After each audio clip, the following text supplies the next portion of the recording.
अल्हम्दुलिल्लाहि रब्बिल आलमीन वस्सलातु वस्सलामु अला सय्यिदिल मुरसलीन अम्मा बअद फ़अऊज़ु बिल्लाहि मिनश शैतानिर रजीम बिस्मिल्लाहिर रहमानिर रहीम अस्सलातु वस्सलामु अलैका या रसूलल्लाह व अला आलिका व अस्हाबिका या हबीबल्लाह अस्सलातु वस्सलामु अलैका या नबीयल्लाह व अला आलिका व अस्हाबिका या नूरल्लाह। फरमाने मुस्तफ़ा सल्लल्लाहु तआला अलैहि वसल्लम, तुम अपनी मजलिसों को मुझ पर दुरूद पढ़ के रास्ता करो कि बरोज़ क़यामत तुम्हारे लिए नूर होगा। सल्लु अलल हबीब सल्लल्लाहु तआला अला मुहम्मद। सोशल मीडिया के नाजरीन, आज हमारा पर्सनालिटी डेवलपमेंट सेशन जो चल रहा है उसका 3rd डे है।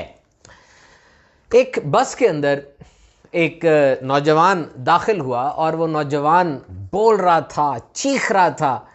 उसके अंदाज से ये लग रहा था कि वो बहुत ज़्यादा गुस्से में है, एग्रेशन में है और उसकी हालत ठीक नहीं थी।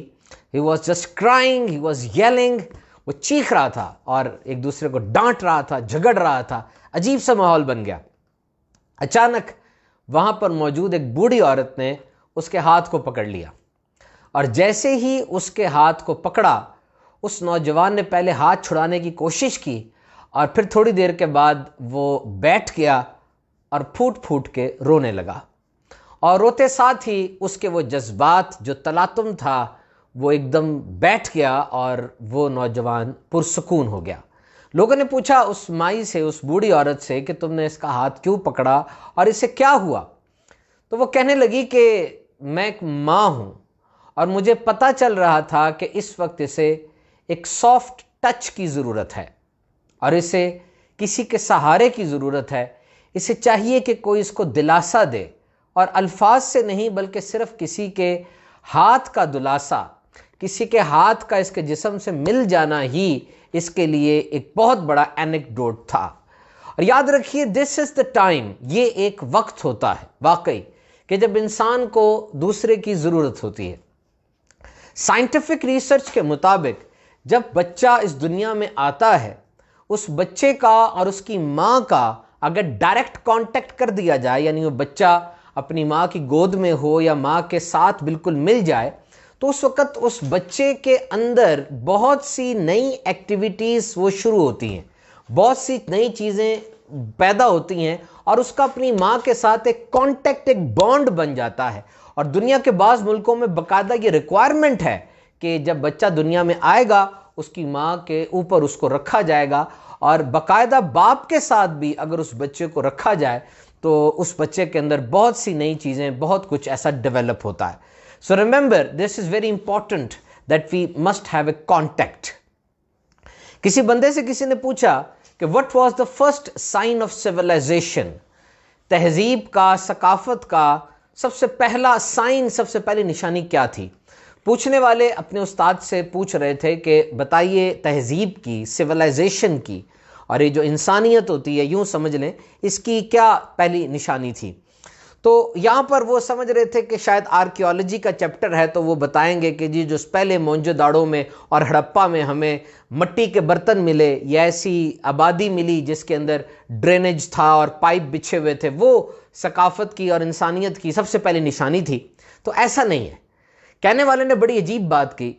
वो कहता है कि जब इंसान की हड्डी जुड़ गई, फीमर बोन, ये जो उसके पाँव की बोन होती है, जब पहली बार ये जुड़ी, हमारे नज़दीक ये सबसे पहली निशानी थी कि इंसानियत के अंदर एक इंसानियत और एक सिविलाइजेशन पैदा हुई। उन्होंने पूछा ये कैसी बात है, हड्डी जुड़ जाना ये कैसी बात है?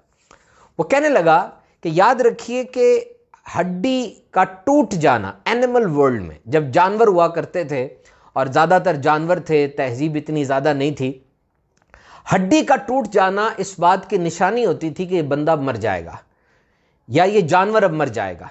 क्यों? इसलिए कि जब हड्डी टूटती थी तो वो जानवर या वो इंसान अब भाग नहीं सकता था, खतरे से और डर से भाग नहीं सकता था, क्योंकि उसकी हड्डी टूटी हुई। वो दरिया तक नहीं जा सकता था पानी पीने के लिए और वो गोश्त बन जाता था जानवरों का और दीगर वहशी जानवरों का। क्यों? इसलिए कि अब उसकी हड्डी टूट गई है, वो वहीं पड़े पड़े अब मर जाएगा। जब पहली बार किसी की हड्डी जुड़ी होगी, इसका मतलब किसी ने उसका ख्याल किया होगा, किसी ने उसको पट्टी बांधी होगी, कोई करीब बैठकर उसको जानवरों से बचाता होगा, कोई उसके लिए पानी लेकर आता होगा, और उस वक्त तक उस हड्डी जिसकी टूटी उसका ख्याल रखा गया होगा जब तक कि उसकी हड्डी दोबारा नहीं जुड़ गई। तो किसी का हड्डी का जुड़ना दर हकीकत हमदर्दी की, इंसानियत की एक बहुत बड़ी मिसाल है। तो याद रखिए ये मेरे सोशल मीडिया के नाजरीन, that in your personality this is one of the basic factor, this is one of the best thing we see around us, what that we are helpful. हम अपनी तरफ से कोई चीज़ देते हैं। सोशल मीडिया पर कल एक मेरे बहुत ही अच्छे दोस्त और बहुत ही जो हमारे करीब हैं उनकी तरफ से क्वेश्चन आया। मैं उस क्वेश्चन से अपनी इस बात को मज़ीद बढ़ाता हूँ।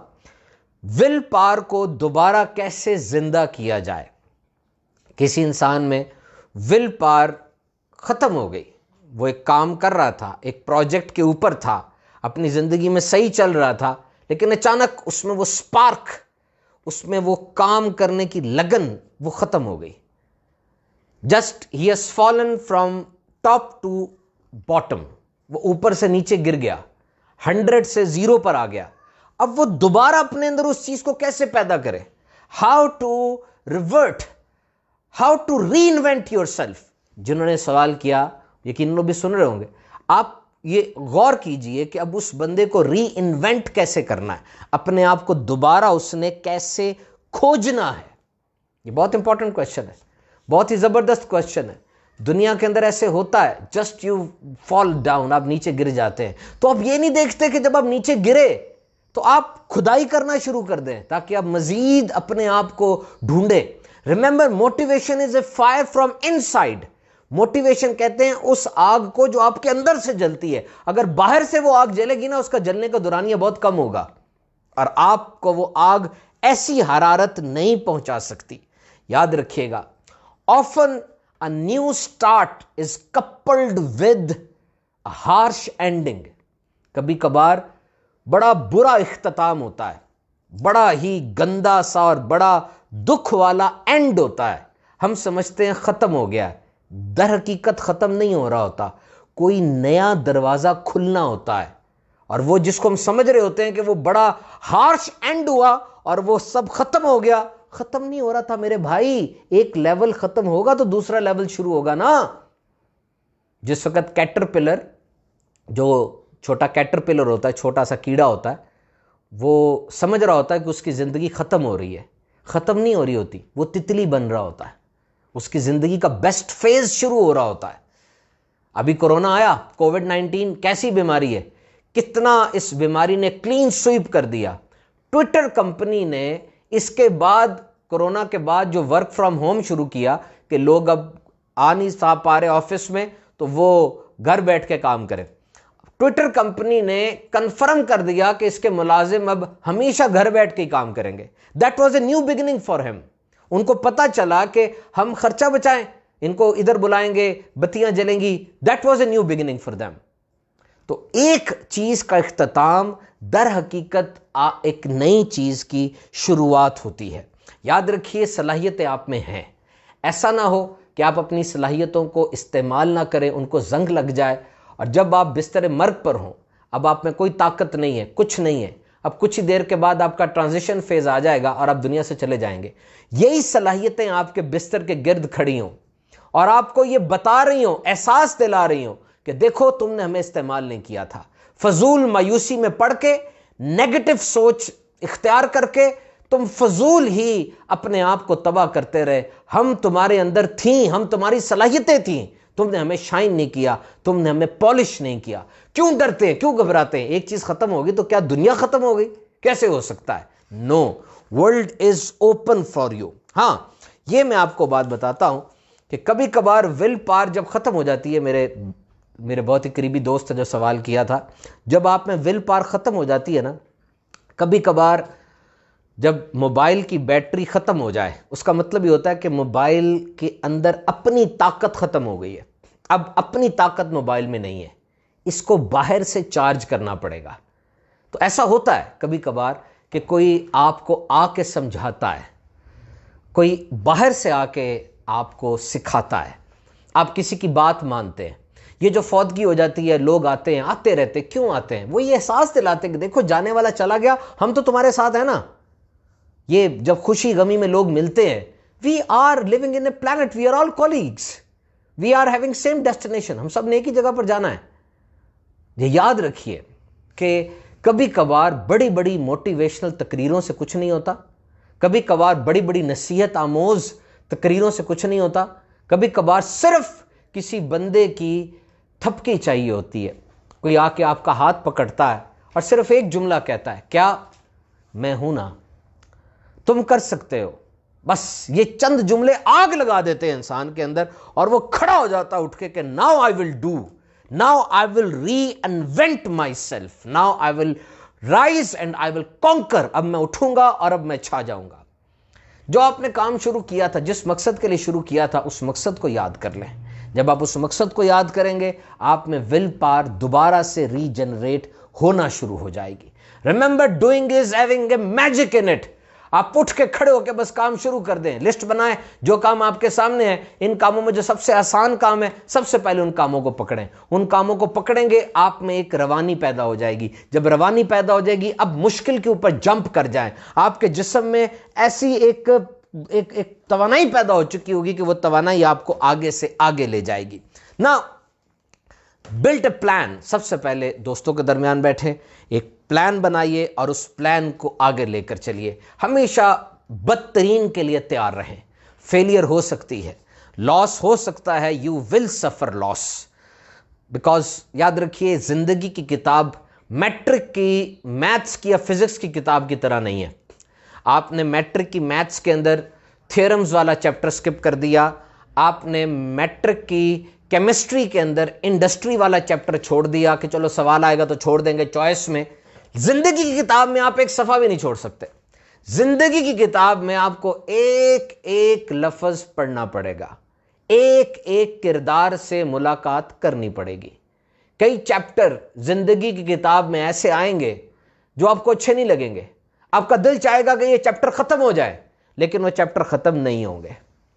कई चैप्टर आप चाहेंगे कि खत्म ही ना हो, इतने सुहाने जिंदगी के वो अबवाब इतने प्यारे होंगे कि आपका दिल चाहेगा चलते रहें, लेकिन वो चलेंगे नहीं, वो खत्म हो जाएंगे।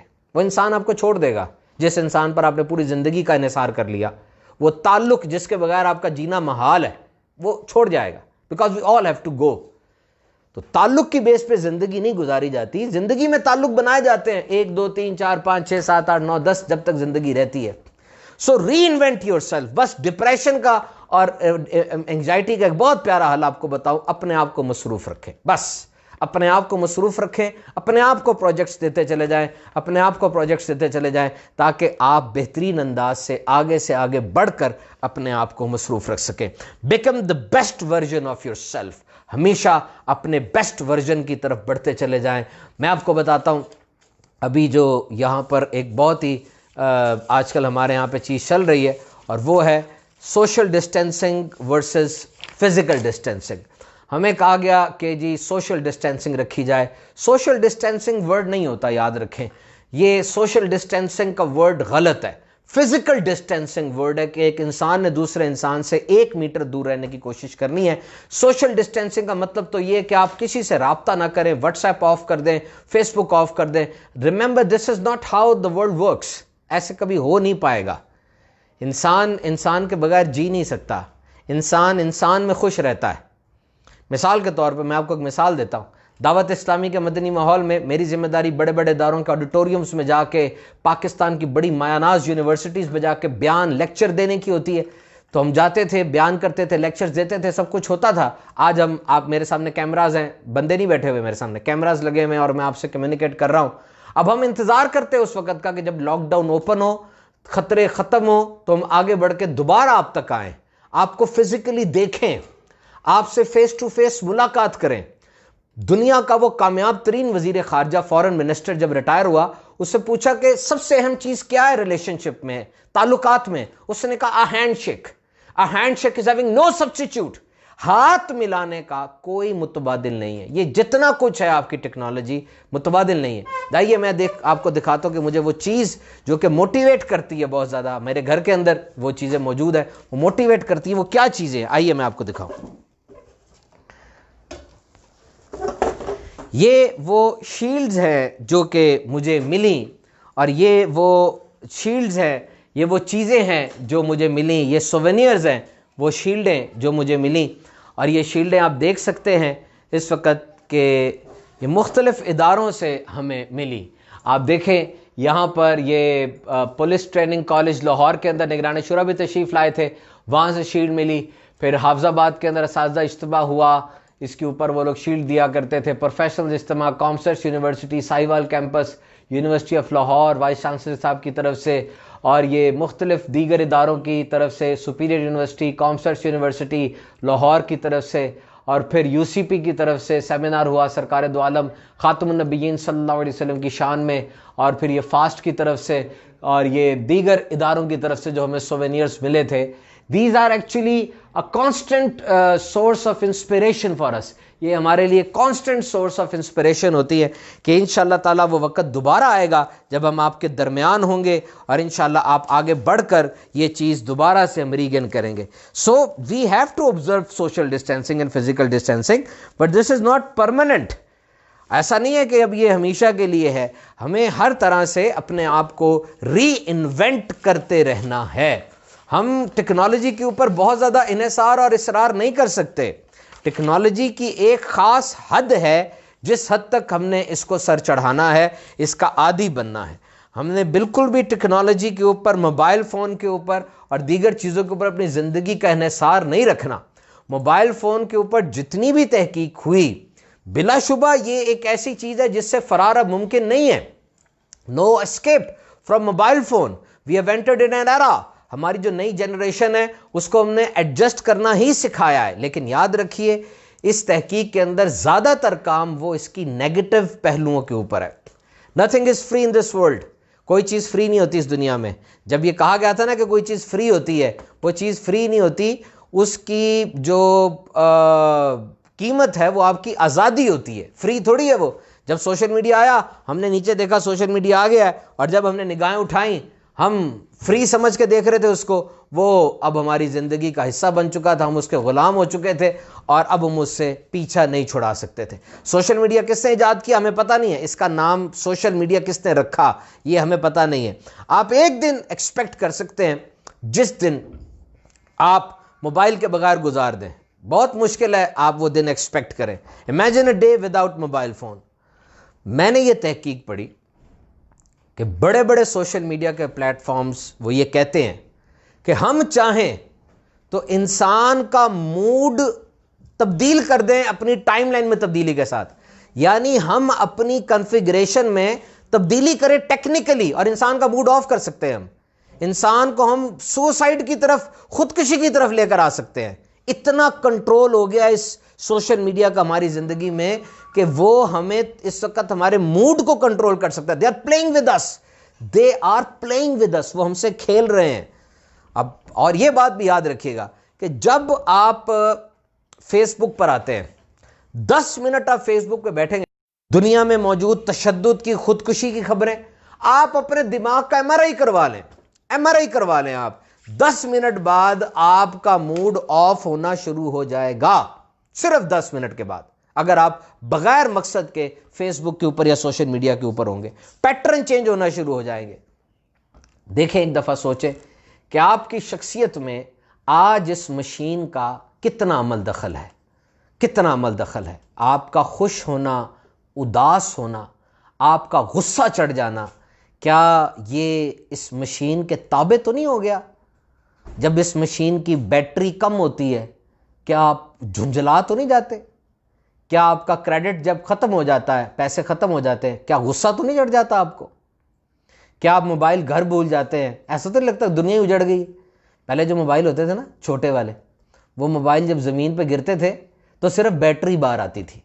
आज जो मोबाइल है जब वो ज़मीन पे गिर जाए ना तो दिल, गुर्दा, फेफड़ा, आँखें सब कुछ बाहर आ जाता है। किसी ने बात की थी ये। और आज जब मोबाइल की बैटरी लगी हो, जब मोबाइल चार्ज हो जाता है, पूरा पूरा चार्ज हो जाए 100%, तो एक ऐसा लगता है जैसे ममता भरी फीलिंग आई है कि मेरे बेटे ने रोटी खा ली है ना, पूरा हो गया मेरा बेटा। इतना ज़्यादा हम मोबाइल के साथ अटैच हो चुके हैं। और अगर मोबाइल किसी वर्कशॉप में गया हो, मोबाइल ख़राब हो जाए और डर हो कि यार मोबाइल कहीं बंद ना हो जाए, चले ही ना, तो ऐसे लगता है जैसे कोई बड़ा करीबी अजीज आईसीयू के अंदर है, दुआएं कर रहे होते हैं यार डाटा ना चला जाए, ये ना चला जाए। इतना ज़्यादा ये मशीन हमारे अंदर दाखिल होगी। तो ये आपने सोचना है, you have to take decision कि अगर दुनिया में इस वक्त एक आम आदमी 5 से 6 घंटे वो मोबाइल फोन के ऊपर स्क्रीन टाइम में गुजार रहा है, तो क्या आपने इसको कम किया? क्या आपने जब मोबाइल फोन पकड़ना चाहा तो आपने ये सोचा कि मैं जिस काम के लिए मोबाइल पकड़ रहा हूं मैं सिर्फ वो काम करूंगा और उसके बाद फौरन छोड़ दूंगा? हर बंदे के लिए मोबाइल जरूरी है। कारोबारी आदमी के लिए अलग जरूरत है, मुलाजिम पेशा आदमी के लिए अलग जरूरत है, स्टूडेंट के लिए, टीचर के लिए, घरदार खातून के लिए अलग अलग जरूरत है। तो जो मोबाइल में आपकी जरूरत है, क्या आपने कभी उसको लिखा और यह फैसला किया कि बस मुझे जो जरूरत है मैं इतना ही काम करूं और इसके अलावा इसमें कोई काम ना करूं? Have you ever thought that? क्या कभी आपने ये सोचा कि मोबाइल इस वक्त हमारी जिंदगी में कितना ज्यादा आगे बढ़ता चला जा रहा है? एक दफा आप इस टेक्नोलॉजी को इस हद तक रखिए। देखिए, अगर आप मोबाइल का मिस यूज करते, गलत यूज करते, तो बहुत ज्यादा नुकसान भी हो सकता है। ये मेरे पास एक पिक्चर है, आप ये पिक्चर देखिए, bad posture of using mobile phone.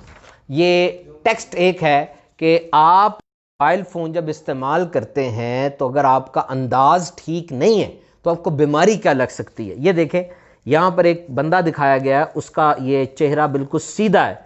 अगर वो बिल्कुल चेहरा सीधा रख के ऐसे मोबाइल फ़ोन इस्तेमाल करता है तो अब ये मोबाइल फ़ोन इस्तेमाल करने का तरीका ठीक है। अगर वो थोड़ी सी गर्दन को झुकाता है 15 डिग्री के ऊपर, तो अब उसकी गर्दन के मोहरों के ऊपर 27 पाउंड्स का वजन पड़ना शुरू हो गया। अगर वो 30 डिग्री पे थोड़ा और आगे झुकाता है तो ये 40 पे चला गया। अगर वो 45 डिग्री पे झुकाता है और 60 डिग्री पे अगर झुका के यूं मोबाइल देखता है जिस तरह हम आमतौर पे देखते हैं, तो अब उसकी गर्दन के मोहरों पर 60 LB वजन पड़ रहा है। उसकी गर्दन के पीछे दर्दें शुरू हो जाएंगी, उसके पट्ठों में, उसके कंधों में दर्दें शुरू हो जाएंगी। हो सकता है कि जवानी में ना हो। देखिए, ये एक रीढ़ की हड्डी है इंसान की, हमने जैसा प्रिंट हो सका निकाला है। ये नॉर्मल डिस्क है, ये डीजेनरेटिव डिस्क है। ये दो रीढ़ की हड्डी में जो मोहरे होते हैं ना, मोहरे होते हैं, उनके दरमियान में ये अल्लाह ताला की तरफ से एक डिस्क लगी होती है, जो कि उन मोहरों के दरमियान एक कुशन इफेक्ट होता है। कुशन, सीमेंट की तरह कुशन उसको होता है ताकि दोनों रगड़ ना खा जाएं। ये कभी फट जाती है, कभी फूल के बाहर आ जाती है, कभी ये बारीक हो जाती है, कभी बिल्कुल पतली हो जाती है। वक्त गुजरने के साथ साथ मोबाइल का और लैपटॉप का गलत तरीके से इस्तेमाल करना आपकी गर्दन के पट्ठों को तबाह कर देगा। So we are reporting diseases. हमें ऐसा लग रहा है कि बहुत सी बीमारियां इस मोबाइल फोन की वजह से आज आ रही हैं। अपनी जिंदगी को, अपनी पर्सनालिटी को मोबाइल फोन के ऊपर बेस ना करें। जितना मोबाइल फोन यूज करना है ठीक है, उतना इस्तेमाल करें, बेजा इस्तेमाल ना करें। This is what we need. Mobile phone के पॉजिटिव यूज बहुत ज्यादा हैं। मोबाइल फोन के अंदर आप अपना टाइम टेबल बनाइए, अपने टाइम टेबल को रेगुलेट कीजिए। ऐसी ऐसी एप्लीकेशंस हैं, दावत इस्लामी के ज़ेर इंतज़ाम बहुत सी एप्लीकेशंस इस वक्त मोबाइल फ़ोन में मौजूद हैं। उन एप्लीकेशंस को आप देखिए, उन एप्लीकेशंस को देखकर उनके मुताबिक अपनी ज़िंदगी बसर करने की कोशिश कीजिए। आप मज़ीद भी मोबाइल फ़ोन के ऊपर एक्सरसाइज प्लान बना सकते हैं। आपने एक्सरसाइज की कि नहीं, डाइट प्लान्स बन सकते हैं। एक ऐसी एप्लीकेशन भी है, आप अपने फ्रिज के अंदर सारी चीजें जो मौजूद है, फ्रिज में जितनी चीजें हैं ना, खीरा पड़ा है, पानी पड़ा है और तेल पड़ा है, जो पड़ा है वो आप उस एप्लीकेशन में लिख दें। वो एप्लीकेशन आपको ये बता देगी कौन कौन सी डिशेस इन चीजों से बन सकती है। अरे ऐसी एप्लीकेशन भी आ चुकी है। और भी अभी तो ऐसी भी एप्लीकेशन एक आई है कि आप जब सुपर स्टोर में जाएंगे तो आप जब अपना हाथ रखेंगे उस चीज पर, तो वो आपको ये बता देगी कि आपकी सेहत के लिए जरूरी है कि नहीं। अगर आपको शुगर का मर्ज है तो वो आपको बता देगी एप्लीकेशन कि भाई ये चीज आप ना लें। So positive use of technology. Technology is not bad, technology is very good. Technology increases और efficiency. Technology makes us fit for the new world. Technology हमें जदीद दुनिया के काबिल बनाती है, और टेक्नोलॉजी से तो स्केप ही कोई नहीं है। आप उम्मीद कर सकते हैं कि आज का बच्चा उसको बताएं कि एक वक्त था जब मोबाइल नहीं था, एक वक्त था जब सोशल मीडिया नहीं था, वो मानेगा नहीं ऐसे वक्त को। वो कहेगा वो कौन सा वक्त था, हो ही नहीं सकता। सो दे are tech savvy, they are born with mobile. वो मोबाइल फोन था जब वो पैदा हुए। तो आइए अब हम थोड़ा सा आज के जो आखिर में, क्योंकि हमारे कोर्स का आज आखिरी दिन है और इंशाल्लाह फिर भी आपके साथ कोर्सेज करेंगे, लेकिन फ़िलहाल आज आखिरी दिन है। मैंने कहा मैं 3-4 बातें आपको बहुत इंपॉर्टेंट जो हैं वो लास्ट में बताता चलूँ, फिर कुछ क्वेश्चंस भी आपके लेंगे। मोबाइल के बारे में एक बात और बता के मैं इस चीज़ को हम फिनिश करते हैं, और वो है कि इंफॉर्मेशन फ्लडिंग। मोबाइल की सूरत में हमारे पास इंफॉर्मेशन बहुत ज़्यादा आ रही है। एक होता है अप टू डेट रहना, कि बस जो बात है मैं अप टू डेट हो जाऊँ, बस थोड़ा बहुत अप टू डेट हो जाऊँ। एक होता है इंफॉर्मेशन ओवरवेल्म्ड, हद से ज़्यादा इंफॉर्मेशन आप तक आ जाए। कौन मर रहा है दुनिया में, किसको कोई बीमारी है दुनिया में, किस एक्टर के साथ क्या हो रहा है दुनिया में, ये इतनी इंफॉर्मेशन, हमारा दिमाग मशीन की तरह गर्म हो जाएगा भाई, और सही चीज़ें सोचने की ताकत उसके पास रहेगी नहीं। आपको क्या गरज है किसी की इस दवाजी ज़िंदगी से। एक बंदा था, अपनी बीवी से उसका कुछ अनबन रहती थी। लोगों ने पूछा बताओ भाई क्या मसला तुम्हारा बीवी के साथ। कहता मेरे घर का मसला, तुम्हें क्यों बताऊं। फिर तलाक हो गई। लोगों ने पूछा अब बता दो, अब तो तलाक हो गई। कहा अब मैं क्यों बताऊं, वो तो गैर औरत हो गई है। क्या हम में ये जज्बा है? आज किसी की शादी, किसी के घर क्या हो गया, कैसी कैसी बातें सोशल मीडिया के जरिए हमें सोचने को मिलती हैं। क्यों इन बातों में पढ़ते हैं आप पढ़ रहे हैं इन बातों में तो वो छाप रहे हैं इनको। न मत अपने दिमाग को ओवरलोड करें। आपकी जो समत है उस समत में जाएं। याद रखें, गौर से सुनिएगा जुमला मेरा ये वाला, गौर से सुनिएगा। जिनके पास पर होते हैं ना, उनको रेंगना अच्छा नहीं लगता। जिनके पास पर होते हैं उनका रेंगना अच्छा नहीं लगता, उड़ना ही अच्छा लगता है। आप इंसान हैं, अशरफुल मखलूकात है, पर हैं आपके पास, उड़ें, तेज परवाज से उड़ें और उड़ के अपनी मंजिल तक पहुंच जाएं। उड़ना पड़ेगा, क्योंकि मंजिलें घर में आके दस्तक नहीं देती, बल्कि इन मंजिलों के लिए नए रास्ते तलाश करने पड़ते हैं। लो फिर सुनो इस जुमले को, और इस जुमले से जरा मजा लेने की कोशिश करना कि मंजिलें कभी घर आके दरवाजे पे दस्तक नहीं देती। इन मंजिलों को हासिल करने के लिए तुम्हें निकलना पड़ेगा, रस्तों की खाक छाननी पड़ेगी, रस्तों में मौजूद खड्डों से भी गुजरना पड़ेगा, रस्तों में मौजूद स्पीड ब्रेकर्स से भी गुजरना पड़ेगा, संगलाख चट्टानें आई उनको भी अबूर करना पड़ेगा। चोटी पर पहुंचना तो जरूरी नहीं होता कि चोटी पर पहुंचना ही जरूरी है। ओ भाई, जितना पहाड़ आप चढ़ गए उसकी भी तो कोई कीमत थी, उसकी भी तो कोई वैल्यू थी ना। So you need to do this, you need to do this. Doing is having a magic. तो 4-5 बातें जो मैं आपको बताना चाह रहा था, मैं वो बताता चलूं। नंबर 1, याद रखिएगा, try to be a good listener. अच्छा सुनने वाला बनिएगा। तोहफा सिर्फ डब्बे में पैक की हुई चीज़ नहीं होती, बल्कि बहुत बड़ा तोहफा इस दुनिया में तवज्जो भी है। किसी को तवज्जो दे और तवज्जो से उसकी बात सुन लें, उसकी बात को ख़त्म होने दें पहले, और उसकी बात के जो आखिरी चंद जुमले होंगे ना, वो दोहरा लें। यानी मैं आपसे बात कर रहा हूँ, भाई मैंने आपको एक काम कहा था कि आपने फलां फाइल पर दस्तखत करने थे। अब आगे से यूं बोला जाए, अच्छा फाइल वाला काम जिस पे दस्तखत करने थे मैं कर देता हूं। कितना खुश होगा वो कि ये मेरी बात सुन रहा था। ये बोलने के लिए नहीं सुन रहा था कि मैं चुप करूं तो बोलना शुरू करे, बल्कि वाकई ये मेरी बात सुन रहा था। लिसनर, अच्छे लिसनर बनिए, बहुत ही अच्छे तरीके से बात सुनिए। एक रवायत का मफहूम है, एक औरत थी, थोड़ा सा ज़रा दिमागी तौर पर अपसेट होंगी। वो हुजूर पाक सल्लल्लाहु अलैहि वसल्लम की बारगाह में हाजिर होती हैं और यानी हाजिर होकर अपनी गुफ्तगू शुरू करती हैं। और जारी बात है, गुफ्तगू का कोई महल नहीं था, कोई मौजू नहीं था, बेरब सी गुफ्तगू थी। हुजूर पाक सल्लल्लाहु अलैहि वसल्लम सुनते जा रहे हैं। धूप बरकतें हासिल कर रही है आपके चेहरे मुबारक से और पसीना आ जाता है। बाद में साहबा पूछते या रसूलल्लाह, उनकी तो कोई नहीं सुनता, तो आप सुनते जा रहे थे, बात का कोई महल भी नहीं था। तो सरकार ने फरमाया कि जब कोई नहीं सुनता, मैं भी नहीं सुनूंगा तो कौन सुनेगा। कितनी प्यारी बात है। Be a good listener. और दूसरी बात यह है, if you want to be heart favourite, go through small details. अगर आप हार्ट फेवरेट बनना चाहते हैं तो दूसरों की छोटी छोटी बातों को याद रख के उनके बारे में बताएं। जब आप बताएंगे ना तो वो बहुत खुश होंगे। दूसरे की छोटी छोटी बातों को याद रखें। आपको क्या चीज़ पसंद थी, फलां महफिल में हम साथ थे, आपने वहां पे फलां चीज़ बड़े शौक से खाई थी, है ना। और अगर आप कोई बड़े आदमी हैं तो उसका नाम ही याद रख लें। उसका नाम याद रखना ही उसके लिए बड़ी बात होगी। ये लीडर्स की पहचान होती है। कहते हैं ना हम कि हमारे पीरो मुर्शिद ऐसे हैं कि उनकी सारों पे तवज्जो होती है, ऐसे लगता है उनकी सारों पे तवज्जो है। ओ भाई, वो सारों पे तवज्जो होना एक करामत भी हो सकती है कि वो बड़े अल्लाह के वली हैं, वरना ये एक चीज होती है कि वो पीछे याद रखते हैं कि जब ये पहली दफा मिला था इसने क्या बात कही थी। छोटी छोटी बातें दूसरों के बारे में याद रखें और फिर मुदाखलत ना करें। जिस चीज से आपका सरोकार नहीं है मत उसके अंदर टांग अड़ाएं। हमारे मुआशरे के 90% लोगों में बीमारी होगी, ये ना करें। डोंट इंटरफेयर, डोंट पोक your nose in irrelevant things. घर में औरतें बैठकर बात कर रही हैं, मर्द उसके अंदर इंटरफेयर कर रहे होते हैं। औरतों के पेजेस बने हुए हैं, उसके अंदर मर्द इंटरफेयर कर रहे हैं। आपका नहीं है काम भाई, वो अपने आप को टेंशन से रिलीज करें। जब भी आप नेचुरल कोर्स से हटेंगे ना, फितरती सड़क से हटेंगे, यकीन करें खड्डे में ही गिरेंगे। जो सड़क आपको दी गई है उस पर है।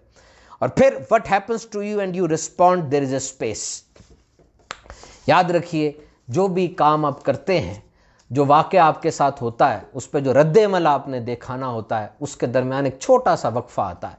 उसी वक्फे में आपकी पर्सनालिटी का तय्युन हो जाता है। किसी की फौतगी हो गई, अब आपने क्या करना है उस फौत होने के साथ, उस फौत होने वाले का अब क्या करना है। ठीक है, रोए जितना शरीयत इजाजत देती है, अफसोस करें, लेकिन क्या इतना ज्यादा गिर जाना है कि अपने आप को डिप्रेशन का मरीज बना लेना है? क्या खुशी आई तो उस खुशी के अंदर इतना ज्यादा फूल जाना है कि अब ऐसे वादे कर लेने जो मैं पूरे नहीं कर सकता? कोई हादसा हुआ तो उस हादसे को अब कैसे रिस्पॉन्ड करना है? याद रखिए, यह रिस्पॉन्ड करना बहुत ज्यादा मैटर करता है। नाज़रीन, आप अगर चाहते हैं कि हमारे साथ वाबस्ता रहें तो बिल्कुल वाबस्ता रहना चाहिए आपको। ये चाहत सबसे अच्छी है। मोटिवेशन तो दुनिया में जो मोटिवेशन है वो तो हम सुनते ही रहते हैं, फला मोटिवेशन, ये मोटिवेशन, आज भी सारी बातें सुनी। याद रखिए, असल मोटिवेशन वो है जो हमें आखिरत के कामों के लिए तैयार कर दे। एक बंदा जो मिस्तर मर्ग पर है, अब तो उसके लिए कुछ नहीं है, उसके लिए तो ये मोटिवेशन है कि अगले जहां में जाके क्या उसका होगा। तो जिन्होंने विल पावर का पूछा था, मुझे उम्मीद है उनके सदके सभी अपनी विल पावर को बढ़ाने की कोशिश करेंगे। और दावत इस्लामी का ये पेज जो ऑनलाइन मदरसतुल मदीना का पेज है, इस पे एक फ़र्ज उलूम का क्लास शुरू होने जा रही है। मैं आप सबको दावत देता हूँ, मरने से कबल और वो वक्त जब सब ये पछताएंगे, काश मैं ये भी कर लेता, काश मैं वो भी कर लेता। आइए कर लें, अभी सांसें चल रही हैं, अभी वक्त है। दावत इस्लामी के इस पेज को जरूर कांटेक्ट करते रहिए। नए नए कोर्सेज ये करवाते हैं, इनसे पूछिए। इतना दूसरों को तरगीब दिलाएं कि आप सौरों को, अपने दोस्तों को लेकर आएं, एक पूरी क्लास बना लें और उस क्लास के अंदर पढ़ना शुरू कर दें। दावत इस्लामी का ये पेज क्वारंटाइन कोर्स भी हम करवा रहे हैं। वो लोग जो क्वारंटाइन हैं इस वक्त और सेल्फ आइसोलेशन के अंदर हैं, कोविड-19 के मरीज़ हैं, उनके लिए अलग से कोर्स हो रहा है, वो भी चल रहा है। और ये 15 घंटे का फ़र्ज़ उलूम कोर्स ये ज़रूर करने की नीयत फरमाए। जब लॉकडाउन खुल जाएगा इंशाअल्लाह अज़्ज़ वजल हम मज़ीद काम लेकर आपके साथ आएंगे। 30 दिन का काफ़िला है, 3 दिन का काफ़िला है। मेरे साथ आप राब्ता में रहना चाहते हैं तो सोबान तारी मेरा फेसबुक का पेज है, उस पर डीपी से आपको पता चल जाएगा, मेरा ऑफिशियल पेज है। उस पेज को आप लाइक करें। यूट्यूब के अंदर जो मेरा चैनल है सोबान तारी, उसको आप सब्सक्राइब करें ज़रूर। आपको रोज़ लेटेस्ट वीडियोस मिलेंगी। हम कोशिश करते हैं आप तक नई से नई वीडियो बनाएं। आज भी प्लानिंग के मौजू पर बड़ी ज़बरदस्त वीडियो 9:30 बजे अपलोड होगी। पूरी टीम है हमारे पास जो कि आपके लिए दिन रात काम कर रही है। रोज़ाना एक वीडियो, अच्छी अच्छी चीज़ें और मुसद्दका चीज़ें जिनकी तस्दीक हुई होती है, वो चीज़ हम आप तक पहुँचाते हैं। आइए कुछ ना कुछ अब हम ये क्वेश्चन दे देते हैं नंबर 1, मेरे बच्चों के लिए दुआ करवा दें, अल्लाह ताला आपके बच्चों को आशिक रसूल बनाए। What is your qualification? Ali पूछ रहे हैं जी मैंने CA इंटर और MBA किया हुआ है। कुछ लोग कहते हैं कि इन्वेंशंस हमारी जनरेशन ख़राब कर रही हैं, आप इसके बारे में क्या कहेंगे? नदीम इकबाल, याद रखिए in every innovation is having some purpose, कोई ना कोई कॉज होती है, कोई ना कोई वजह होती है। ये जो चीज़ें होती हैं, नई ईजाद होती हैं, ये हमारी ज़िंदगी को मज़ीद ड्यूरेबल और आसान बनाती हैं। और जिस तरह AC है उसने हमारी ज़िंदगी को ज़्यादा पुरतायुश,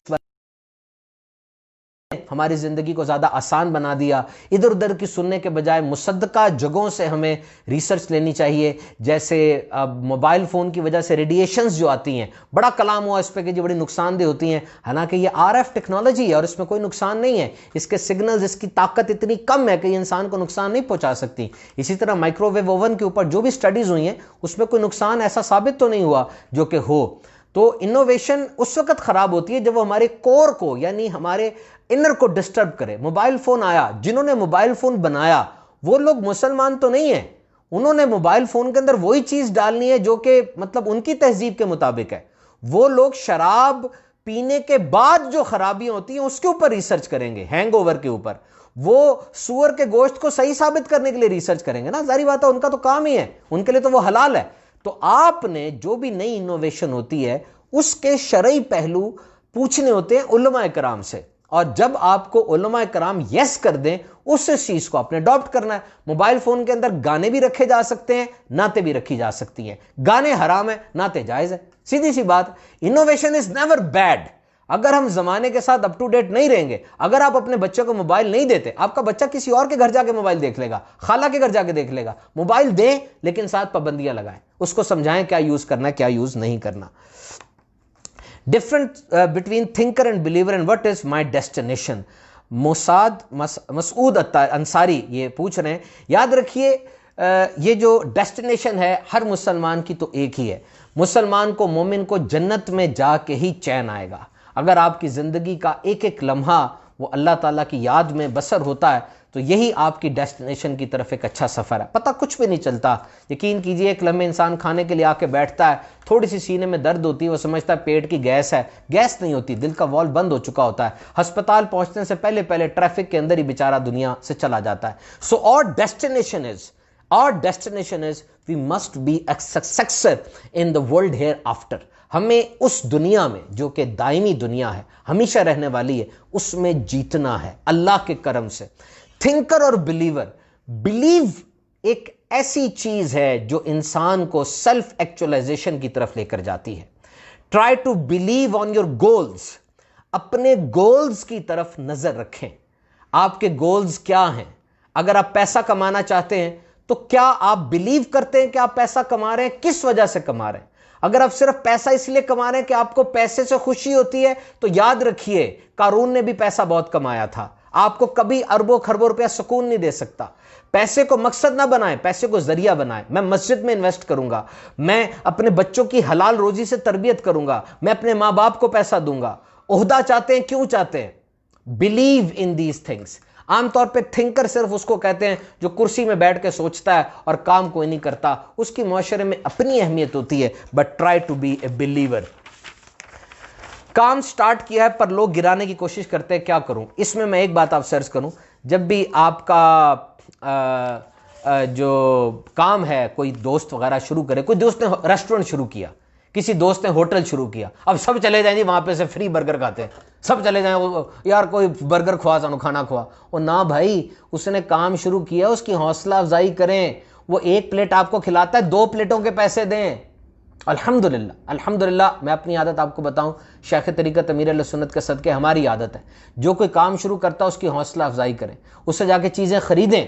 ऐसा भी वक्त हमारे यहाँ रहा है कि पूरी मार्केट में लोग होते थे ना, आप किसी के पास जाते थे कि जी हमें कपड़ा दे दो, वो दुकानदार कहता था मैं कपड़ा नहीं आपको दूंगा, वो उससे ले लें। क्यों? उससे क्यों लूं? इसलिए कि मेरी आज अच्छी बिक्री हुई है, मैंने आज अच्छा बेच लिया, वो मेरा दोस्त है, हमारा भाई है, वो भी हमारी दुकान है, यानी भाई से मुराद हमारी मार्केट में बंदा है। आप उसके पास चले जाएं, उस बेचारे की आज बिक्री नहीं हुई, उसके लिए अच्छा हो जाएगा। ये भी जज्बा होता है लोगों का। काम स्टार्ट किया है, आप अपने आप को देखें, लोगों की बातें ना सुने, अपने दिमाग को डस्टबिन ना बनाए कि जो आए उसके अंदर कचरा डालता रहे। लोगों की क्यों बात सुनते हैं? अपने आप को मजबूत करें, इंशाल्लाह आपका काम आगे से आगे चलेगा। इस कोर्स पर लंबे अरसे तक कैसे अमल किया जाए, जिंदगी का हिस्सा कैसे बनाएं। देखिए मेरे भाई, मैं शुरू में कह चुका, motivation is a fire from inside. Motivation वो आग है जो अंदर से जलती है।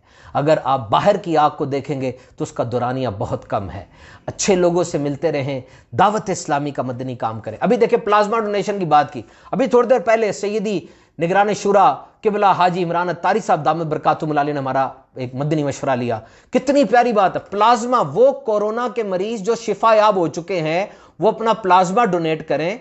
हम उन मरीजों को लगाएंगे जिनका कोरोना अभी पॉजिटिव है और डॉक्टर्स के मशवरे से उनको शिफायाबी। अभी 5-5 लाख रुपए का प्लाज्मा बिक रहा है मार्केट में, लेकिन ये दावत इस्लामी का इनिशिएटिव है। इतना प्यारा निजाम बनाया निगरान शुरा ने, किस तरीके से मतलब उसको डॉक्यूमेंट किया जाएगा, डेटाबेस इकट्ठा किया जाएगा, मुतलका अस्पतालों तक पहुंचाया जाएगा, डोनर सारा काम में लगे रहें, बस काम में लगे रहें। काम में लगे रहेंगे परेशानी होगी। मुस्तकबिल का डर और खुदकुशी पर रहनुमाई फरमा दीजिए। देखिए मेरी बात सुने, अभी हम थोड़े अरसे में एक एज लाइव सेशन कर रहे हैं। अभी जो मेरे पास अदादो शुमार है, दुनिया में इन 3 महीनों के अंदर खुदकुशी बहुत ज्यादा बढ़ गई है, बहुत ज्यादा। क्यों? कोरोना की वजह से। किस वजह से? इस पे हम एक 20 मिनट का एक सेशन कर रहे हैं। मेरे ऑफिशियल पेज के ऊपर यह सेशन आएगा, 2 महीने में खुदकुशी क्यों बढ़ी, और यूट्यूब चैनल के ऊपर भी आएगा लाइव। ये जरूर देखिएगा। हमारे किबला अवैस अत्तारी साहब जो हमारे सामने इसको बैठे हुए हैं, ये इंशाल्लाह ताला इसकी डेट को मैनेज करके हमें बताएंगे, तो फिर इंशाल्लाह ताला इसको हम तरकीब बनाएंगे। मोटिवेशन के लिए किताब बता दीजिए। देखिए जी, मोटिवेशन के ऊपर तो ये आपका अपना है कि आप खुद से इसके ऊपर कीजिए। बड़े लोग जो कि दुनिया में कामयाबी हासिल कर चुके हैं उनको पढ़ते रहें। मैंने एक बंदे के बारे में पढ़ा, दुनिया का अमीर तरीन आदमी है वो, मैं उसका नाम नहीं लेता, लेकिन उसके बारे में मैंने पढ़ा कि उसने बहुत दौलत कमाई। उसका किसी एक कारोबार में नहीं इधर उधर भागता रहता था। उससे पूछा तुम क्या करते हो? कहता है एक सुथरा बंदा तलाश करता हूं, बस एक बंदा तलाश कर लेता हूं, बासलाहियत जो होता है और जिसमें मतलब करंट होता है, जो ईमानदार वफादार होता है, रोजाना एक बंदा बस तलाश कर लेता हूं, मेरा एक नया कारोबार, एक नई एडवेंचर शुरू हो जाती है। कैसी बात है। तो ये याद रखें, इस लोगों को बर्दाश्त करके पॉजिटिव कैसे रहें, ये तो आपके अपने अंदर की सलाहियत है, जो लोगों में मुख्तलिफ होती है, ट्रेनिंग करके पैदा की जा सकती है। जैसे मैंने भी आपको बताया, जिंदगी की किताब में आप किसी को इग्नोर नहीं कर सकते। कोई आपका कजन होगा, कोई आपका रिश्तेदार होगा जिसको हजम करना ही बड़ा मुश्किल होगा, लेकिन आपको रहना है, आपको अपने असूल नहीं छोड़ना है। अगर कुत्ता काट ले तो हम कुत्ते को तो आगे बढ़ के काटते नहीं है ना, हर एक का अपना काम है। एक बादशाह गुजरा, उसने एक बुजुर्गों के खेत में अपने घोड़े डाल दिए, उनकी फसल बर्बाद कर दी। बुजुर्गों ने उसको दुआएं देना शुरू कर दी, दुआएं दी। लोगों ने कहा उससे तो खेत खराब कर दिया, आपने दुआएं क्यों दी? बुजुर्गों ने फरमाया भाई जो जिसके पास होता है वो वही देता है ना, उसके पास वो था उसने वो दे दिया, मेरे पास जो है मैंने उसको वो दे दिया। तो आप सही रहे। बहुत कुछ सीखने को मिला, ये सिलसिला जारी रखिएगा। जज़ाकल्लाह, अल्लाह ताला आपको बरकत अता फरमाए और इंशाअल्लाह हम मदनी मरकज़ से बात करके इस सिलसिले को मज़ीद बढ़ाएंगे। आपकी शील्ड्स देकर बहुत खुशी हुई। किसी को कामयाब होता देखकर जेलसी कैसे ख़त्म करें? रश्क करें, रश्क करें। रश्क और हसद में फ़र्क है। रश्क का मतलब यह है अल्लाह उसको और दे और मुझे भी दे। वाह कैसी बात है, कैसी ग्लू है ये, कैसी गोंद है ये हमें जोड़ने वाली। अल्लाह मेरे भाई को और अता फरमाए और मुझे भी दे। एक तो है ना कि उसके पास से छिन जाए और मेरे पास आ जाए, ये तो गलत जज्बा है ना। जब उसको अल्लाह नवाज रहा है, आपके कहने से छिन तो नहीं जाएगा, अपनी आग में आप ही जलते चले जाएंगे। जेलसी ना करें, खुश हों। बहुत से सवालात हैं, इंशाल्लाह आप मेरा पेज लाइक करें सुभान अत्तारी और यूट्यूब चैनल को सब्सक्राइब करें। हम आपके पास आते रहेंगे। बहुत अच्छा वक्त गुजरा आपके साथ, 3 दिन बहुत कुछ सीखने को मिला, मुझे बहुत कुछ सीखने को मिला। मैंने जब तैयारी की इन सारी चीज़ों की, दिन रात बैठकर आपके लिए बहुत कुछ सीखने को मिला। अल्लाह आप सबको सेहत अता फरमाए, अल्लाह आप सबको जज्बे बुलंद रख के आगे बढ़ के अपनी मंजिल तक पहुंचने की तौफीक अता फरमाए। हम सबको बरोज़े क़यामत प्यारे आका सल्लल्लाहु तआला अलैहि वसल्लम की शफात कुबरा नसीब फरमाए। आमीन बिजाहिन नबील अमीन सल्लल्लाहु तआला अलैहि वसल्लम।